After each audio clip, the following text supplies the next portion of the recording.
ఇంకొక మాట చెప్పినా జాగ్రత్తగా అర్థం చేసుకుంటారన్నమాట. వినండి నాన్న. తండ్రి ప్రేమ చాలా గొప్పది నాన్న. మీకు అంత తొందరగా అర్థం అవుతారా తండ్రి ప్రేమ అంటే? మీకు అంత తొందరగా అర్థం కాకపోవచ్చేమో. తల్లి ప్రేమ కళ్ళలో తెలుస్తుంది, తండ్రి ప్రేమ గుండెల్లో ఉంటుంది. తల్లి ప్రేమ లలితంగా ఉంటే తండ్రి ప్రేమ కఠినంగా ఉంటుంది. అందుకే మీకు అంత తొందరగా అర్థం కాకపోవచ్చు. తండ్రి అలా కఠినంగా లేకపోతే ఎందుకు కఠినంగా ఉంటాడో తెలిసినా, తన పిల్లలు పశువుల బారిన పడిపోతారేమో, తన పిల్లల్ని సంరక్షించుకోవాలని చెప్పి తండ్రి లేని కాఠిన్యాన్ని తన మనసులో పెట్టుకుని పైకలా వ్యవహరిస్తాడు.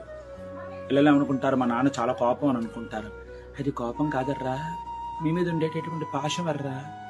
అవునమ్మా, కానీ అలా కఠినంగా లేకపోతే పిల్లలు ఎక్కడ చెదిరిపోతారో అని చెప్పి భయం తండ్రికి.